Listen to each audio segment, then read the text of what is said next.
I'm Cape Jewel, and it's that special time of the week again. That's right, it's time for a Rack Attack, which is, of course, the show where usually I would look at 5 of my favorite, 5 of the most interesting comic books that came out in the week that was. In this case, Wednesday, January 20th, 2016. But, as if you've been watching the Cape Jewel channel, things have changed around just a little bit. I have a brand new show now called Comics Map, where I take more in-depth looks at comics as they're coming out. And because of it, a lot of the comics that I would cover on this show, well, I've talked about already. So, we're going to change up the format a little bit. We're still going to look at good comics. We're still going to look at comics that I consider to be my favorite. But we're also going to look at, some of the other ones I missed throughout the week. Cool? Cool. Let's hop into it then.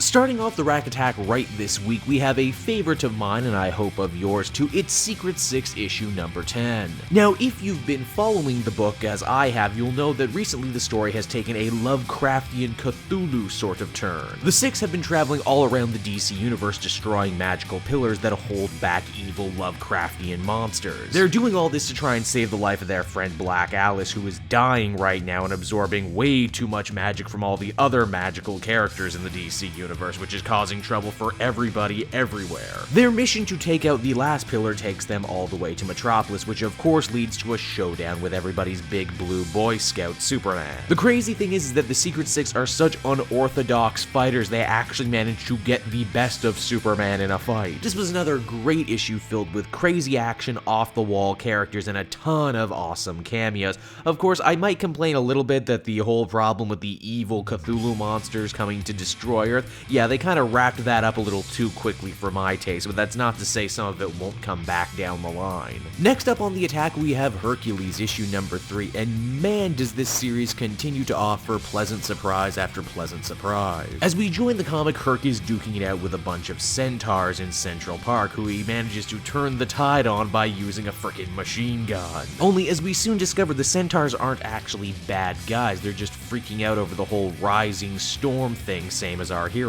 Apparently, whatever this evil force is, it has a real boner against creatures of the old world, like Hercules and like anything else connected to ancient Greece. This issue also had some great character development moments for Gilgamesh, Hercules' down on his luck roommate, who decides to take it upon himself to get back out there and do some heroing. Hercules is a super fun, super creative read and an easy front runner for one of the best of 2016. If you're not reading this book, I definitely say hop in now. So DC Comics is in the process of rolling out a bunch of brand new miniseries focusing on some of their more niche characters. One of those characters just so happened to be Poison Ivy, and I took a look at her book, Circle of Life and Death, this week. It's often been said, and it certainly can't be understated, that Batman has probably the greatest rogues gallery out there, and any one of his villains could easily be a hero in their own story. That being said, Pamela Isley hasn't exactly been the most evil villain as the new 52 has started. Oh sure, she's had a couple slip-ups here and there, but for the most part they've been moving her into more of an anti-hero position. And that's more or less where we find Ivy as this new story starts. She's taken a job at a new lab, where she hopes to take the best attributes of plants and put them into humans for the betterment of all mankind. Thank you, Grant from the Wayne Foundation. I guess this laboratory doesn't do very extensive background checks because, geez, it's friggin' Poison Ivy. I believe in second chances, as everyone should, but you're really gonna give this repeat offender access to gene splicing stuff? The real thematic backbone of this story seems to be that Poison Ivy feels more like a plant than a person and has a rough time relating to other people, even her best friend Harley Quinn, who stops by to give some support and then leaves. I'm not gonna lie, this comic didn't get off to a great start, but if you're a Poison Ivy fan, there might be something here that you could enjoy. And there's still multiple more issues for it to turn around. The penultimate comic on the Rack Attack this week is Uncanny Inhumans issue number 4. Oh boy, now is this a doozy of a finale for this first arc. Now, obviously, as with any story wherein Kang the Conqueror is the villain, we do a ton of time traveling here. We get to see the exact moment where Black Bolt Medusa's son comes out of the cocoon, we get to hang out with Randak, the progenitor of the entire Inhuman species, and even hang out in the city during its heyday. We also get a huge, gigantic climactic showdown between our team of good Inhumans and the forces of Kang Kang the Conqueror. And you know what? Even after all the time hopping and all the crazy action stuff, Charles Soule's remembered that at its heart, this is a story about two parents looking for their lost child, and we get a nice feeling at the end.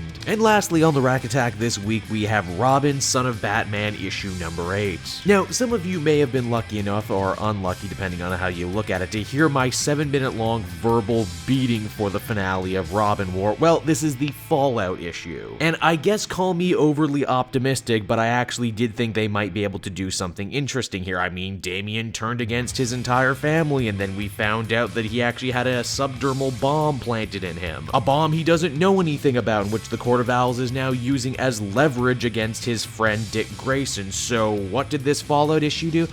Damian gets a haircut. Yes, he gets a haircut from Alfred, and then he tells him a story. I shit you not, that is actually what happens, and in fact, the story that Damian tells isn't even that great. It's just more of what was already starting to get stale in the Damian run, that is that he and nobody go to some crazy ancient temple to return some crazy ancient artifact, only to be met by resistance and eventually having to fight evil, phantom, older versions of themselves. Actually, you know what, I take it back, there's one bright spot here. The older, more evil versions of Damian and nobody, they seem to be much more interesting. I would happily read a book about them. You know, from actually kind of showing a little bit of improvement after issue 7, this book is back on my shit list, and you know what, I actually don't think I'm going to be picking up the next issue.